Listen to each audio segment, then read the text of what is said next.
necesaria para la subsistencia y hacer efectivo las condiciones justas, equitativas y de satisfacción. Ese es el derecho al trabajo. Dentro del derecho al trabajo, pues recordemos que hay ciertos derechos establecidos en la propia Constitución, y ustedes lo van a leer del artículo 101 en adelante de la Constitución, aparece el derecho al trabajo. Ese derecho, que fue muy oportuno regular en la Constitución, porque son derechos fundamentales.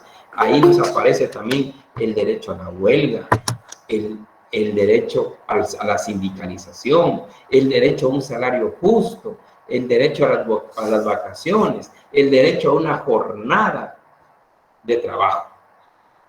En la propia Constitución se establece la jornada ordinaria, extraordinaria, la jornada mixta, la jornada nocturna. O sea, en la propia Constitución es una cosa importantísima, que en la propia Constitución se consolidó ese gran derecho al trabajo.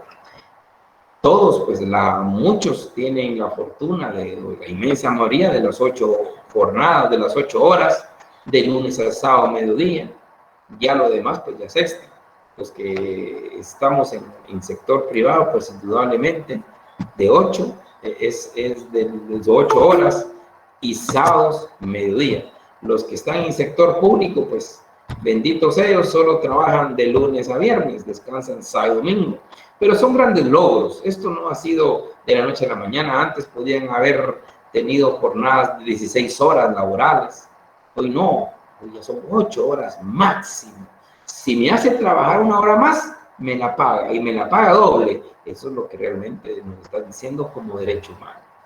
El derecho al descanso semanal, pues es un derecho. Nosotros ahora llegamos y sabemos penetrados que ya después de las 5 de la tarde, los viernes, ya no hay que trabajar.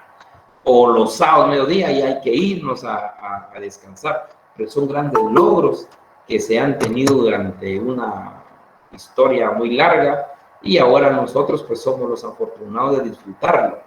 Pero son ahora, y máxime ahora que están consolidados en la Constitución, y que en el ámbito de derecho laboral se conserva un principio de progresividad laboral, donde los derechos establecidos pueden ir progresando constantemente, y de ahí vienen los famosos pactos colectivos, que los pactos colectivos a la larga es una ley entre las partes, y tiene el grado de ley, y para muchos hasta superior a la propia ley, siempre y cuando haya esas mejoras para los trabajadores.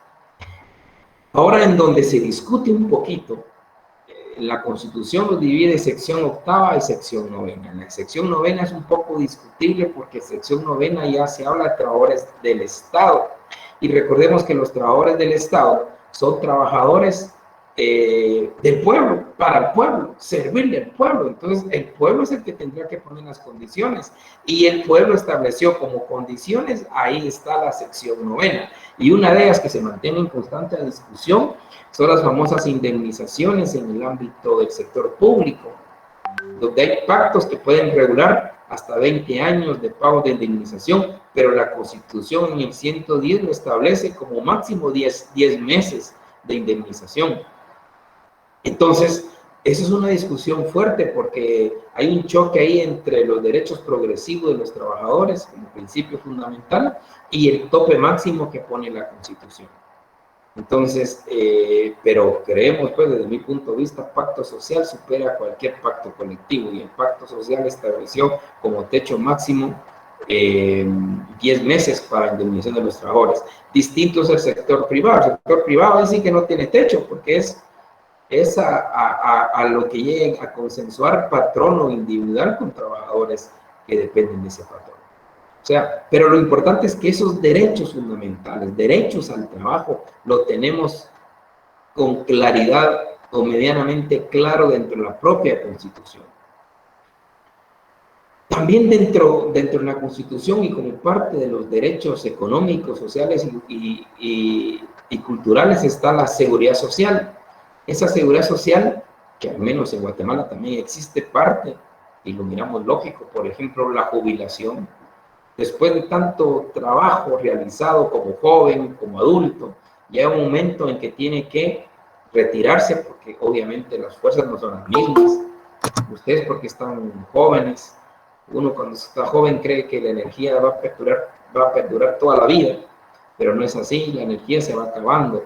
Y esos trabajadores que ya hicieron su parte, una gran parte que ahora nosotros estamos obteniendo los frutos, pues a ellos hay que compensarles con la seguridad social, con esas jubilaciones que se da por parte del Estado, se da por parte del ICS, también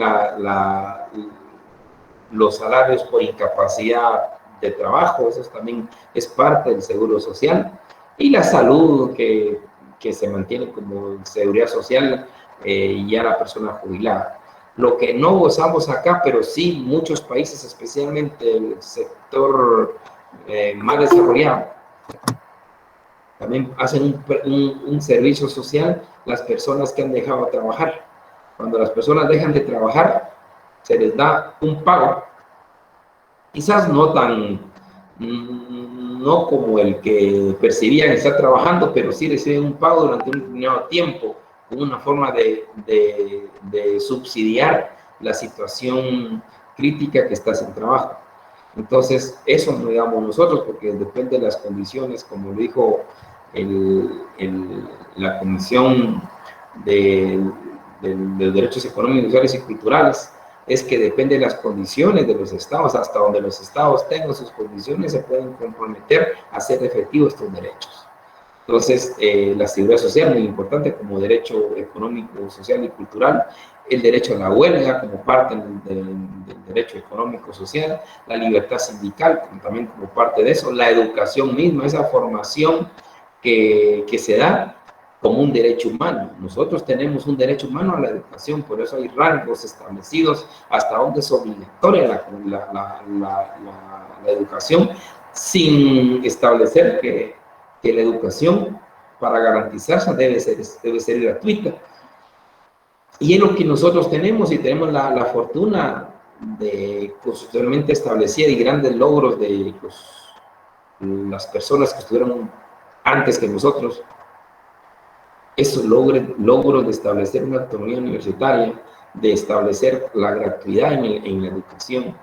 Imagínense, estamos pagando, creo que son 5 mensuales a la larga, a diferencia de unas universidades privadas donde ya ni sé ni cuánto pueden pagar mensualmente. Y son grandes logros que ha hecho la población, grandes logros que ha hecho los compañeros de gran batalla de antes, y ahora nosotros estamos gozando de esos privilegios. Haber logrado que la Constitución reconociera a la Universidad de San Carlos con toda su autonomía es algo que no tenemos nosotros que perderla, sino lucharla.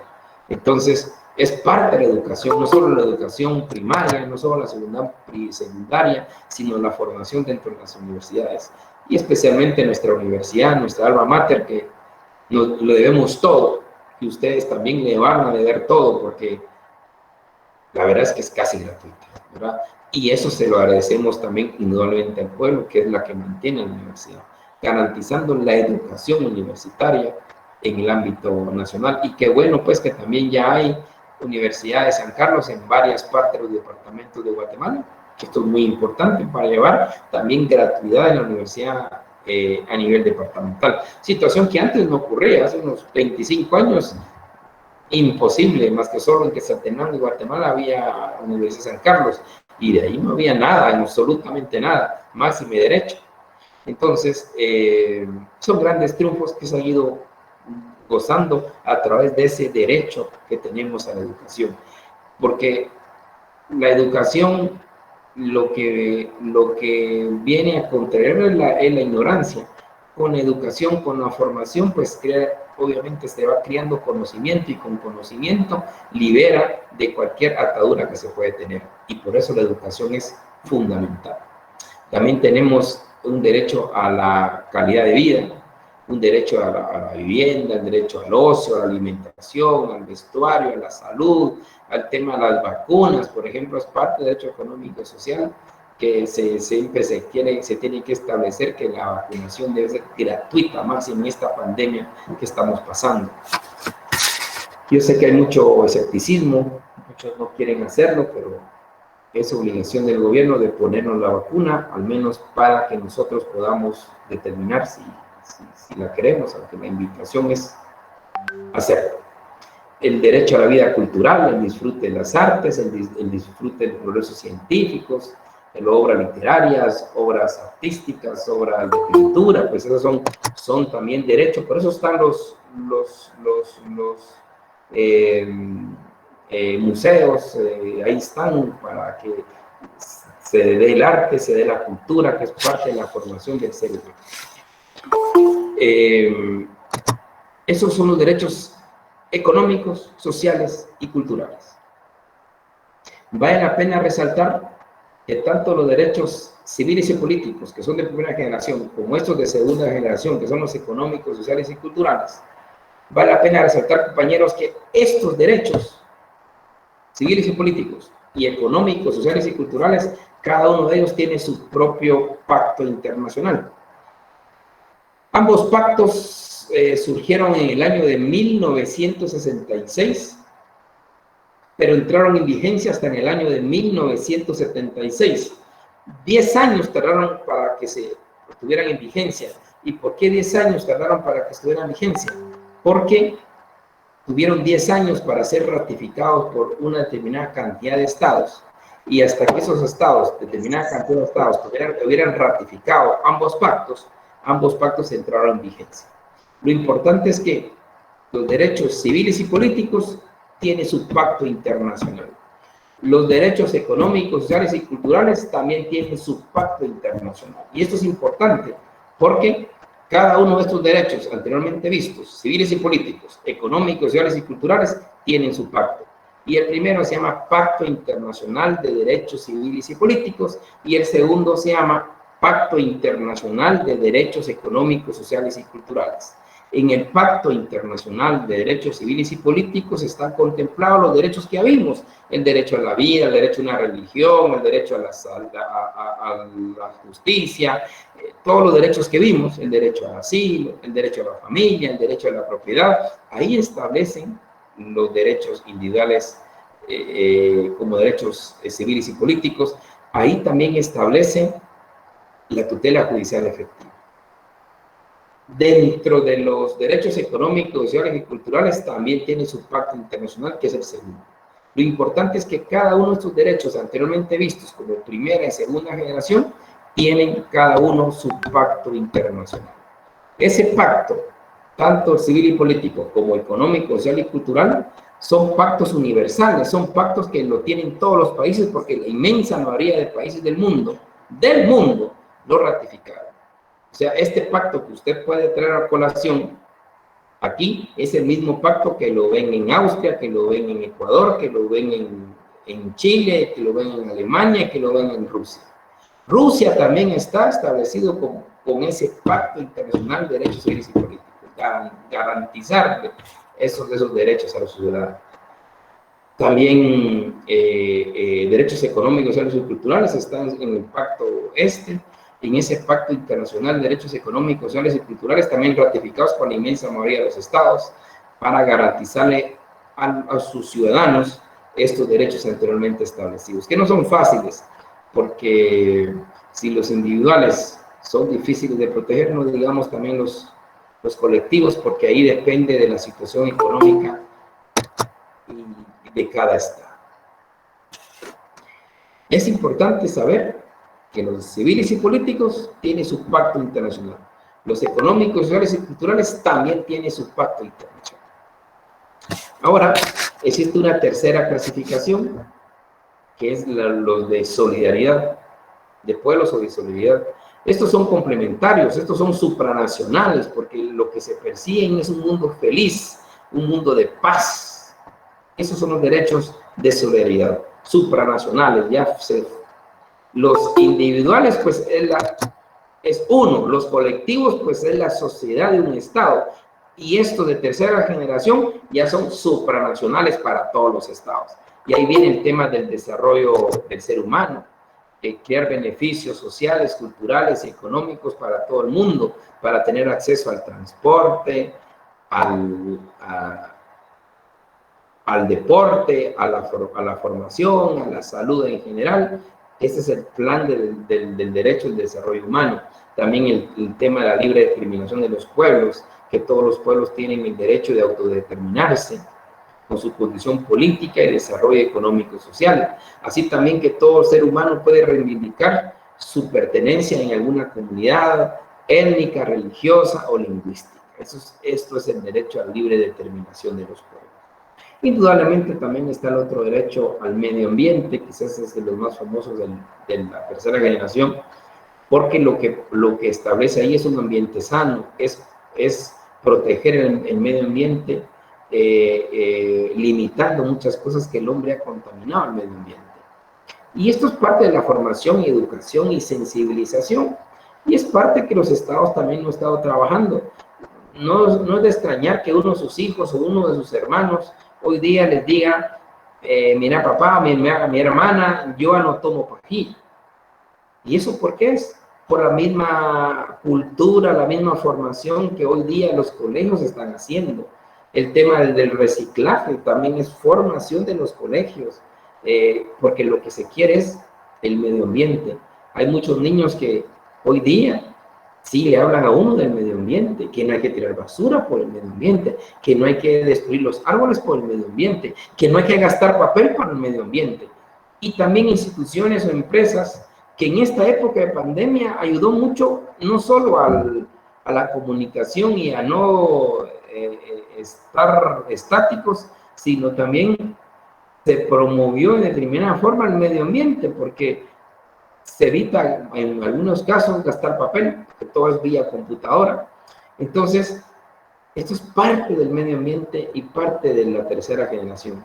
Y por último tenemos el derecho a la paz, ese derecho que sin lugar a dudas es la médula espinal de las Naciones Unidas cuando hizo sus principios y sus fines, y entre los propósitos, principios y fines de las Naciones Unidas ha estado el de la paz, el mantener y fortalecer la paz de los estados a nivel mundial. Ese es el gran fin que tiene las Naciones Unidas. Desde que terminó la Segunda Guerra Mundial, el gran propósito de las Naciones Unidas es eso, llevar la paz mundial, seguridad y paz mundial, como un gran fin de las Naciones Unidas. Ahí, por eso, es que hemos visto que en varios países, incluyendo Guatemala, se fue terminando el conflicto armado interno. Promueven el tema de la solución de conflictos internacionales entre estados, porque lo que más se quiere, porque los estados pueden tener conflictos, pero previo a llegar a un conflicto más fuerte, que lo vamos a ver con las Naciones Unidas, previo a llegar a un conflicto más fuerte, se necesita que se llegue a una conciliación entre los estados, para que los estados eviten esa confrontación, porque sabemos que con una guerra o cualquier conflicto tiende a lastimar vidas, a lastimar personas, no digamos mujeres y niños. Entonces, evitar derramamiento de sangre. Y también se logró, a través de todos estos postulados como tercera generación, acabar con muchos conflictos armados internos. Guatemala fue uno de los que se logró, pues a la larga se firmó la paz. Falta mucho por hacer, pero al menos no existe ese conflicto armado que uno no sabía quién eran, si eran los militares, eran guerrilleros, y esa confrontación que fue muy dura en esa época. Entonces, uno de los derechos indudables de la tercera generación, o derecho a los pueblos, o de solidaridad, es derecho a la paz. Después de hablar todo esto, de la primera generación, segunda generación, tercera generación, es algo muy importante hablar también de lo que hoy se dice una cuarta generación, que obviamente no está pacífica porque se habla de derechos intergeneracionales, de derechos tecnológicos, pero no hay nada escrito. Lo que sí está escrito es la primera, indudablemente, máxima que existe un pacto internacional, la segunda, que también existe un pacto internacional, no la tercera. La tercera sí no tiene pacto internacional, más que solo son los derechos contemplados y fomentados por declaraciones, fomentados por pactos, por convenciones internacionales y abstraídas a las leyes internas de los estados. ¿Tienen comentarios o dudas, compañeros? Perdonen. Buenas tardes, licenciado. Sí, cuénteme, don Gilmar. Voy a, voy a activar mi cámara aquí. Primero quiero, pues, expresarle mis respetos. Había escuchado mencionar de usted, pero ahora que lo escucho ahí, que tengo el honor de escuchar sus clases, pues es un honor.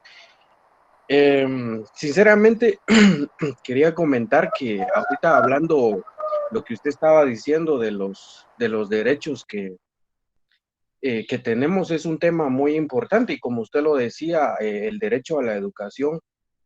La educación para mí es un tema que pienso yo de que en países subdesarrollados o en vías de desarrollo como Guatemala es fundamental. Y pienso yo que uno de los problemas que tenemos en Guatemala eh, es esa cuestión, la falta de conocimiento, de empoderar a las personas, porque muchas personas piensan que los gobiernos o que las autoridades, al hacer un proyecto de beneficio para su comunidad, le están haciendo un favor. O sea, ellos piensan de que el gobierno eh, está ahí para apoyarlos a ellos. Entonces, esa situación de tener derechos o de pelear los derechos es una cuestión que no está muy cimentada, muy fundamentada en nuestra población, lastimosamente.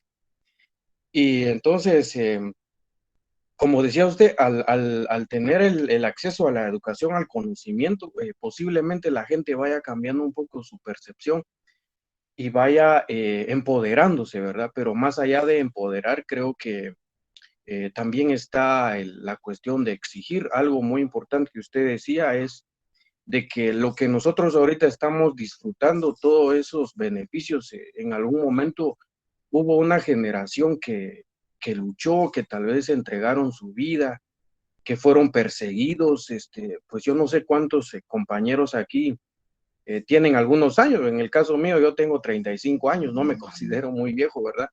Y también entiendo que en algún momento uno como joven pues no está para ver esas cuestiones, pero lamentablemente como estudiantes también creo que hemos caído en una pasividad que por lo menos a mí me da pena, ¿verdad? Tantas cuestiones desde el gobierno anterior. Venimos, vienen en peligro muchos derechos que tal vez hemos ganado, pero que no nos hemos fajado como estudiantes o como sociedad para poder seguirlos defendiendo. Es nuestra obligación como estudiantes, como sociedad, seguir defendiendo esos derechos que esas personas, esos mártires en algún momento dieron su vida, ¿verdad? Y definitivamente escucharlo a usted dar la clase es muy motivante, o sea, no estoy haciendo ninguna apología suya, simplemente quiero ser realista con estas cuestiones. Y, y bueno, eh, más que todo, tal vez, pues aportar un poquito, ¿verdad? Motivar a los compañeros, a las compañeras, que tal vez son muy jóvenes, todavía tendrán sus 18 o 20 años, y como toda persona, pues tenemos diferentes etapas en la vida, pero como personas y como profesionales tenemos que ir ya madurando en el sentido de la defensa de los derechos y, y, y pues defenderlos, tal vez ya no con armas como lo hacían antes, pero eh, demostrar nuestro descontento con algunas cuestiones que está sucediendo actualmente con estas autoridades que en algún momento pues se dan el lujo de violar la Constitución cuando ellos quieren, por lo que ellos quieren. Y nosotros, pues, aparte de ser estudiantes y de poder tener esa oportunidad de tener el conocimiento a través de ustedes como personas muy preparadas, ya empezar a cambiar ese pensamiento, porque lamentablemente hay tanto profesional universitario o egresado de la San Carlos, pero, o sea, simplemente son profesionales, no son personas que vivan la vida consciente o consecuente de decir, bueno, pues aquí esta cuestión está mal, tenemos que batallar, tenemos que luchar, organizarnos, y que estos derechos y que estas facilidades que nosotros estamos gozando ahorita, también lo tengan que gozar o las puedan gozar las generaciones que vienen, nuestros hijos, nuestros nietos. Pero si nosotros como ciudadanos, se podría decir que la mejor, que somos lo mejor de Guatemala por ser universitarios. Si nosotros no luchamos, no activamos en defensa o en buscar los medios para poder defender los derechos o empoderarnos con la defensa de todo eso, no podemos esperar nada de las personas que tal vez no tienen la oportunidad de estudiar o que tal vez quisieran estudiar pero no pueden o no sé. Entonces pienso que un llamado con el respeto de que todos mis compañeros se merecen, sean mayores, sean jóvenes, mujeres, hombres, sí estamos llamados a empoderarnos y a poder aportar nuestro granito de arena para que la sociedad guatemalteca pues mejore, ¿verdad? Yo pienso que la existencia del ser humano no se basa solamente en acumular riquezas ni poder, sino también en dejar un legado. Nuestra vida es muy corta y tenemos una única vida, entonces tenemos que aprovechar para poder dejar un legado, ¿verdad?, para las futuras generaciones y no simplemente llenarnos las bolsas de dinero o de poder o de egoísmo, de cuestiones, sino que hay cosas más allá de las cosas materiales, ¿verdad, licenciado? Y entonces, pues es mi pequeño aporte. Quiero decirle que me siento muy honrado de estar en la sección y poder escucharlo a usted dar la clase. Creo que pues no soy una persona con mucho conocimiento, pero al oírlo escuchar sé que es una persona congruente con lo que dice y estaba leyendo el documento que usted en algún momento escribió y pues creo que es un gran aporte para nosotros como estudiantes y para todas las personas que en algún momento tengan la oportunidad de leer creo que es un libro, no sé cómo llamarlo, no soy muy experto en la materia, pero sí es un documento muy, muy puntual para toda persona, diré yo, porque creo que todas las personas, independientemente del grado académico que tengan, deberíamos saber nuestros derechos para poder defenderlos, ¿verdad? Y y me gustaría que muy pronto fueran juramentados ustedes para tomar posesión en la corte. Es un tema que no me puedo callar, Lick, perdóneme, pero yo pienso que usted, me imagino que lo han escuchado hablar a usted y dicen, bueno, este señor no nos va a ayudar mucho, mejor no lo juramentemos, ¿va?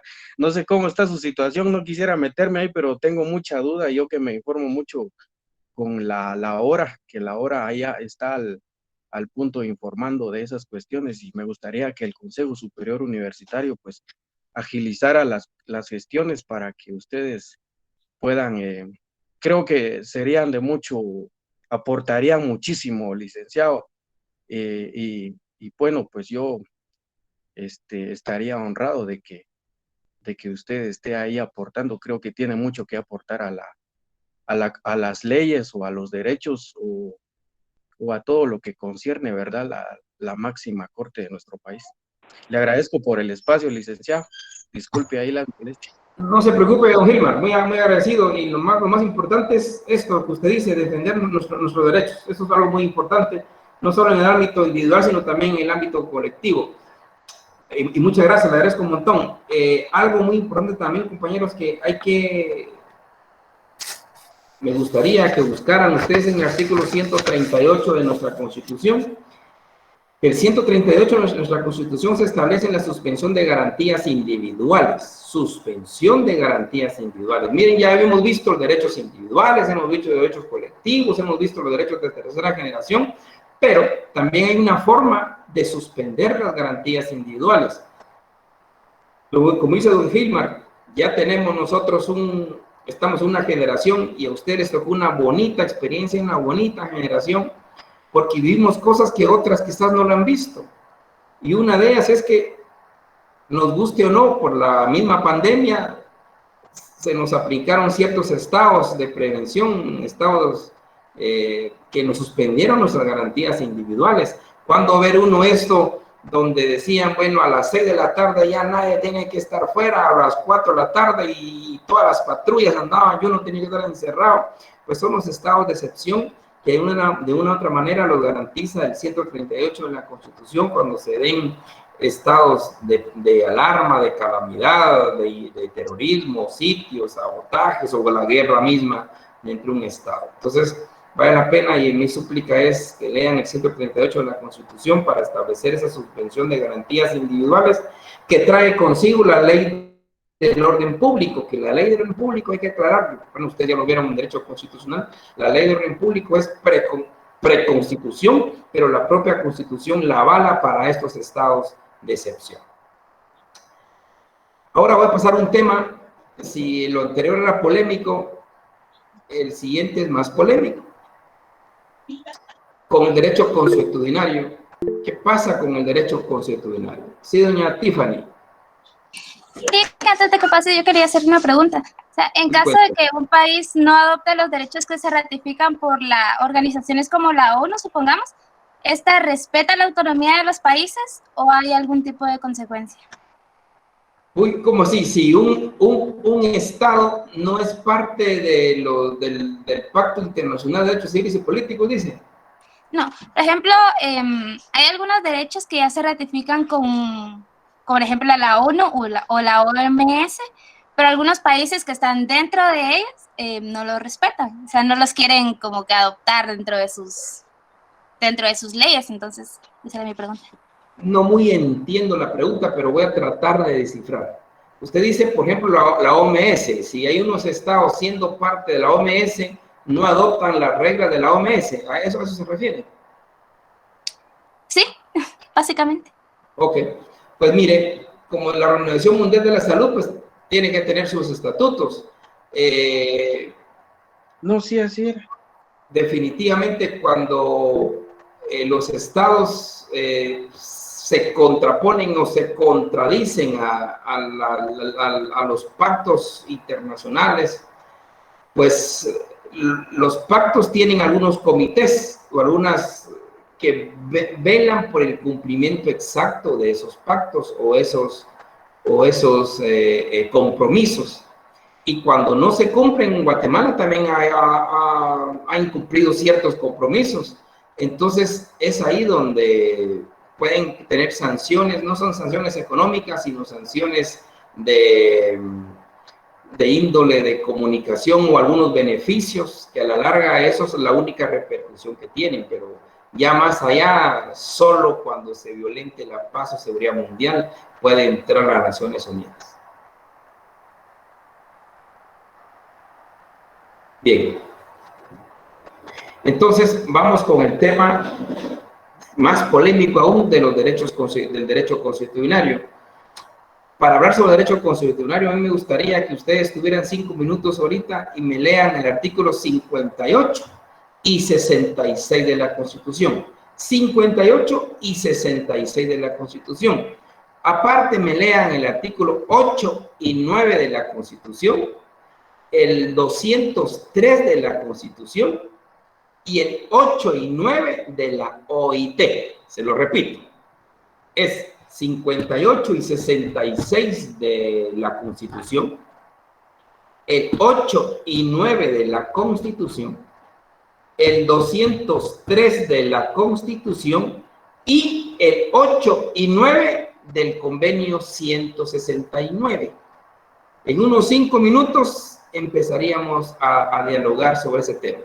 Repito, 58 y 66 de la Constitución, 8 y 9 de la Constitución, 203 de la Constitución, el 8 y 9 del Convenio 169 de la OIT. Nos miramos en 5 minutos y dialogamos sobre esto, compañeros. Es sobre el derecho constitucional, algo muy importante.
Quien quiera tomar la palabra, la tiene.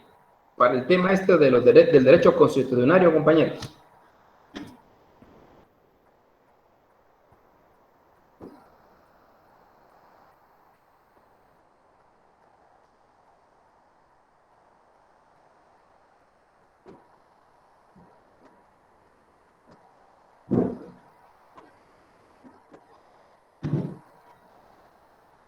Compañeros combatientes, mire, don Gilmar, el Gilmar nos invita a eso, a la lucha de nuestros derechos, me parece genial. Pero si no hay problema, yo puedo empezar. Yo les expuse la oportunidad de que leyeran el artículo 58 y 66 de la Constitución, porque ahí reconoce el derecho a las costumbres de las comunidades, a celebrar su cultura, perdón.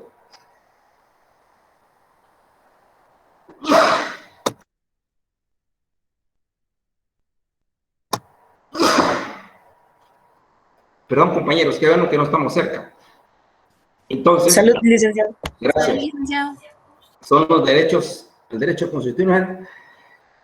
Ay, perdón. Pero bueno, ¿Se acordaron, licenciado?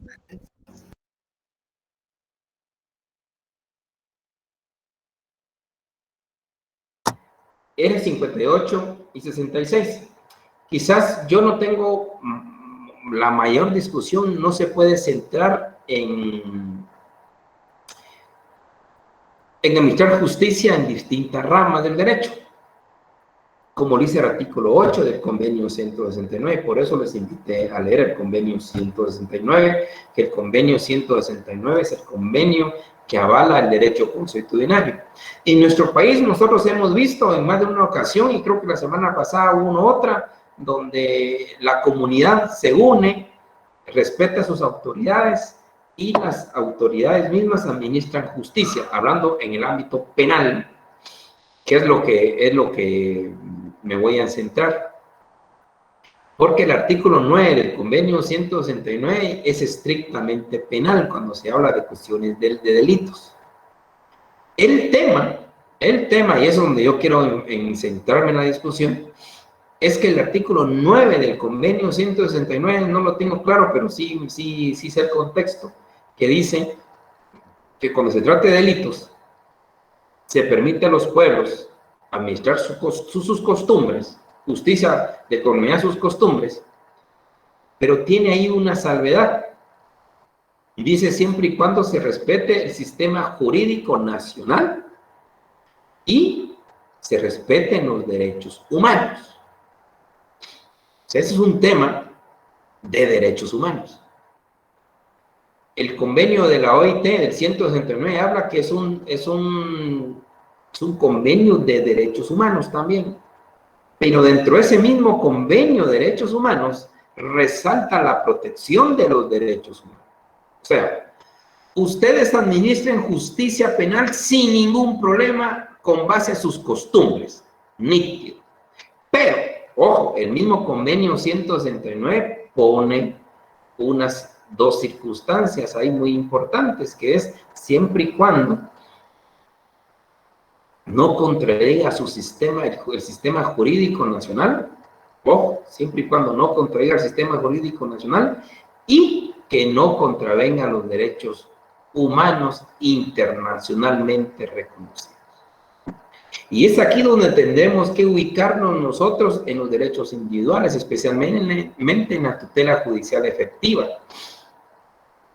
Yo les planteo a ustedes, ¿qué les parece el hecho y que se ha dado de que una comunidad advierte que alguien cometió un delito de robo de cualquier cosa, lo detiene, lo juzga dentro de la comunidad lo vive, la comunidad ve que el Señor acepta, que el Señor está arrepentido, y con ese arrepentimiento a la larga es una sanidad para la comunidad, y la comunidad, al haberse saneado, ya disculpa, y con la disculpa a la larga llega la paz. ¿Cómo ven esto? ¿Lo ven correcto? Bien. viendo ya el otro lado, el artículo 8, por eso les puse a leer el artículo 8, 9 de la Constitución y 203 de la Constitución, especialmente los últimos dos párrafos del 203 de la Constitución, tomando como ejemplo ese tema del robo. ¿Qué opinión tiene?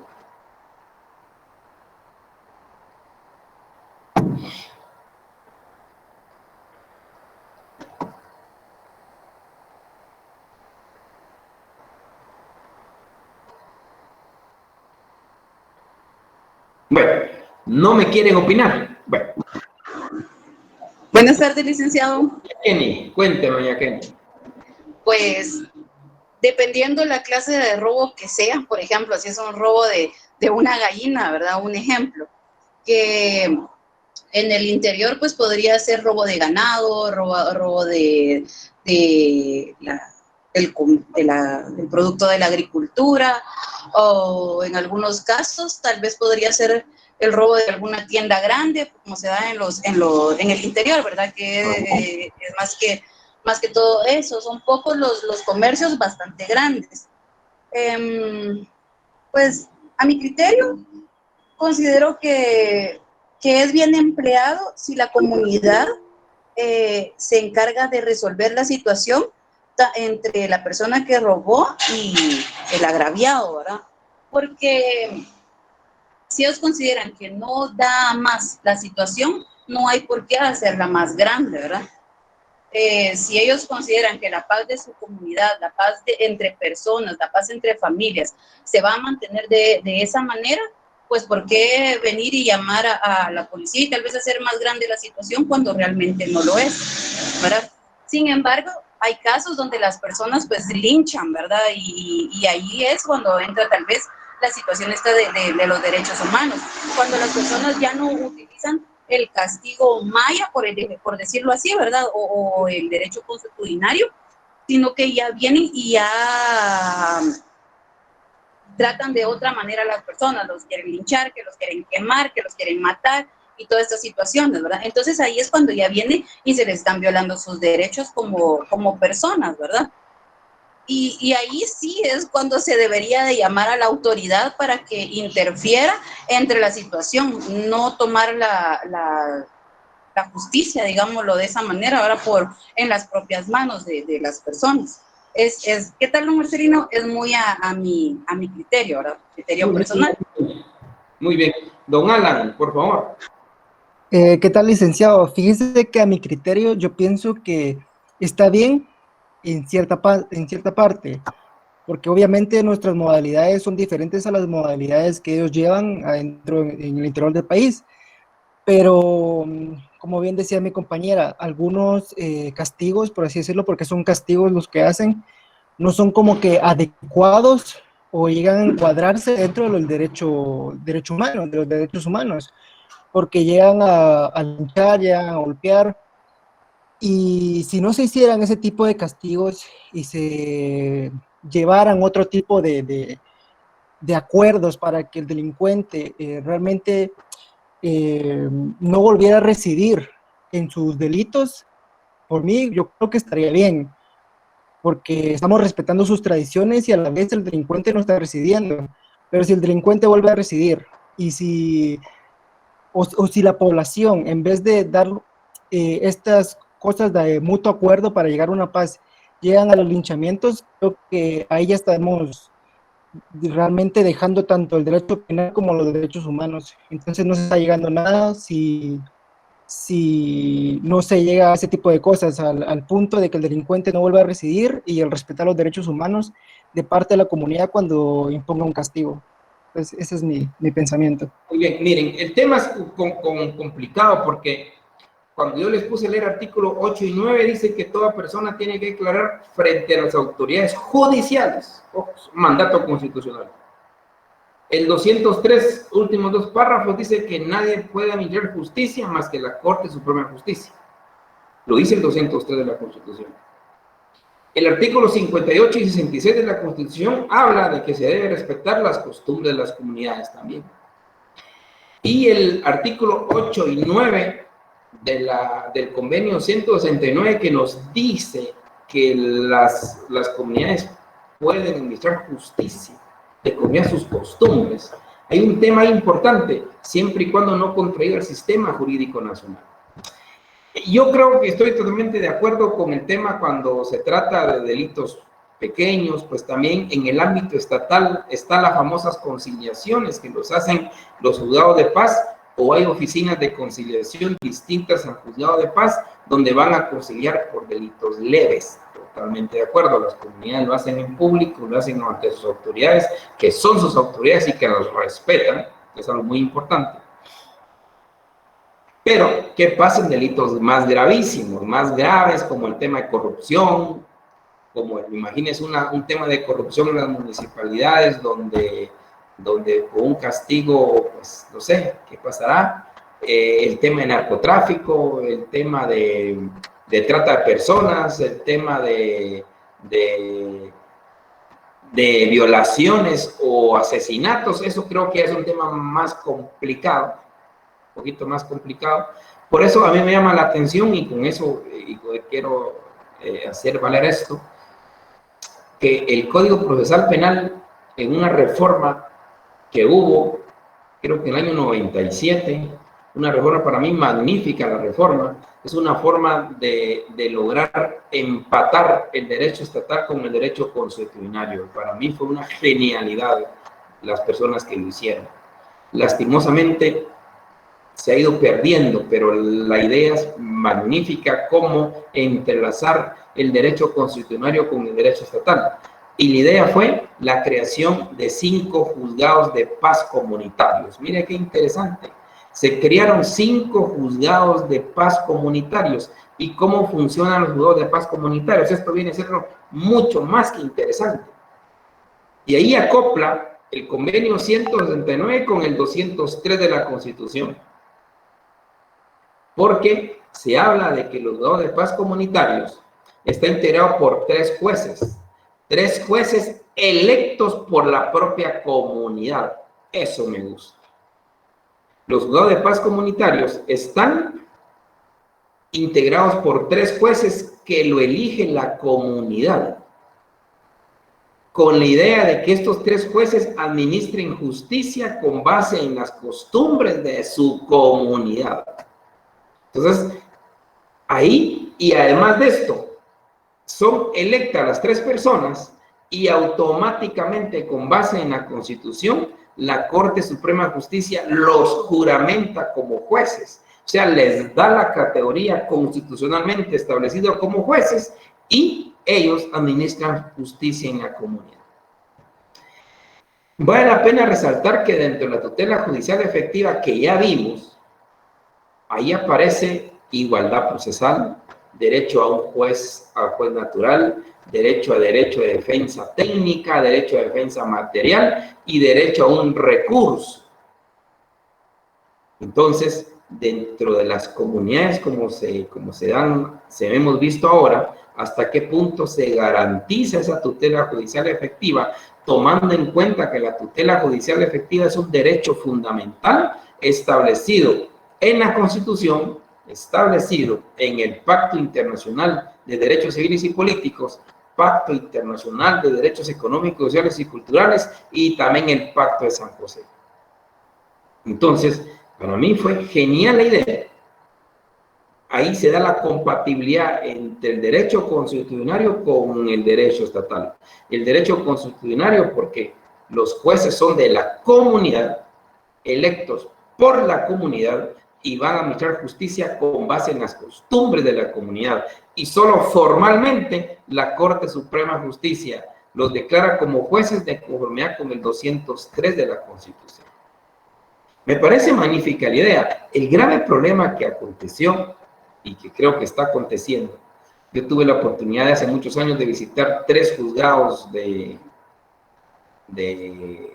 paz comunitarios, y la sorpresa que me llevé es que los jueces ya no eran jueces locales, sino que ya habían estudiado y estaban a punto 1, nosotros ya habían logrado ser abogados. Entonces ya ahí ya no aplicaban la justicia de una de las costumbres, sino que ya con base en el Código Penal, porque ya quiera que no, ya adquirieron conocimiento. Y después se dan otros problemas porque hay cierta gente que no les gusta que ellos sean jueces, que los quieren ya cambiar y entonces empieza a tener un conflicto mayor. Lastimosamente, estos juzgados, en lugar de fortalecerlos, se han ido quedando en el olvido, porque les apuesto, muchos de ustedes no sabían de la existencia de los juzgados de paz comunitarios, y esos son grandiosos, porque la idea es que los jueces juzguen con base en las costumbres de la comunidad. Vamos a leer un libro muy interesante en su momento, y yo creo que al final del curso, para entender más el tema de la cosmovisión, hay un libro que el título le va a parecer un poco grotesco, pero así es el título, pero en el fondo es lindo, es El ladino me jodió. Ese se llama el libro, El ladino me jodió.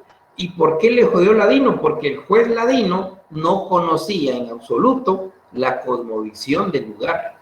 El ladino mantiene su cosmovisión de la ciudad, de su gran ciudad. Allá no se cree en brujería, pero en la comunidad sí se cree en brujería. La cosmovisión de ahí es distinta a la cosmovisión del pueblo. Por eso surgió mucho en una época, y que lo hay ahora, qué bueno que lo hay ahora, para administrar justicia se utiliza muchas veces el peritaje cultural. Y el peritaje cultural es el auxilio que los jueces deben de tener para que un perito, un experto de la comunidad le muestre al juez cuál es la idea de la comunidad, cómo piensa la comunidad, qué creencia tiene la comunidad.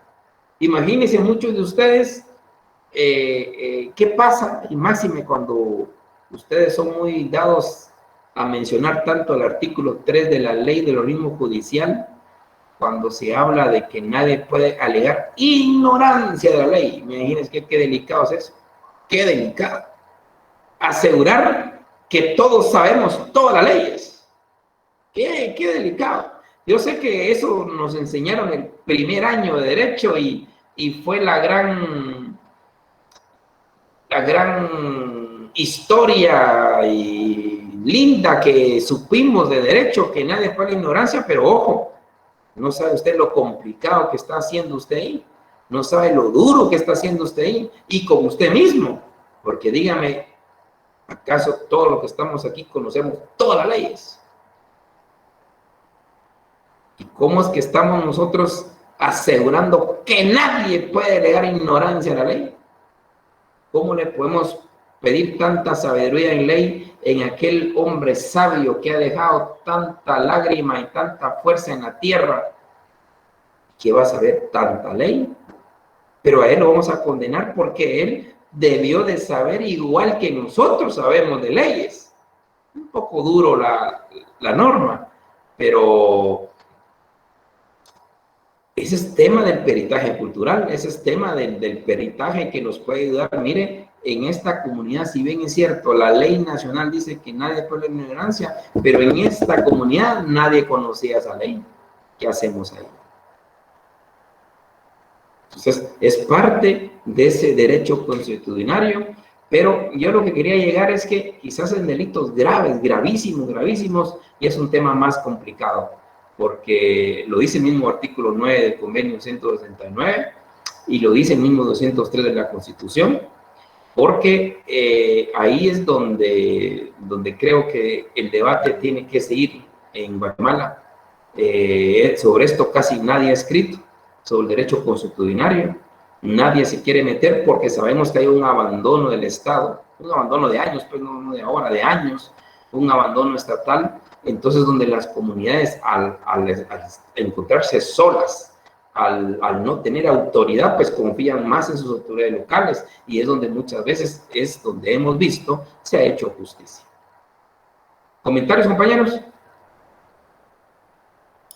Es una de las cosas que yo peleo, licenciado, respecto a la ignorancia de la ley, porque yo peleo que por qué solo se publican en el diario oficial, un periódico que solo lo compra la gente pudiente, Posiblemente este periódico ni siquiera llega a las comunidades, ni a los pudientes de esas Pero comunidades. nadie puede alegar ignorancia. Nadie puede alegar ignorancia. Exactamente. Y lo peor es que todos lo decimos. Nadie puede alegar. Fue el primer artículo que nos enseñaron el primer día de Derecho. Y la grabamos para el resto de nuestra vida. Y olvídese usted cómo se le saca ese artículo. Yo que doy Derecho Penal en el primer semestre, esa es mi gran lucha. Cuando uno les habla de que claro que la gente puede alegar ignorancia, claro que sí, y les ponemos ejemplos y todavía dicen que no. Pero bueno, es una lucha que también tenemos que hacer. Pero ahorita es el tema del derecho constitucionario, que el abandono del Estado en las comunidades, pues evidentemente se forja esta justicia comunitaria. Bueno, jovenazos, nos miramos el próximo viernes. El viernes ya ahí les decimos qué es lo que entra al examen primer parcial y que todo vaya muy bien. Hasta luego, compañeros. Buenas tardes, licenciado. La orden, gracias. Gracias, Rick.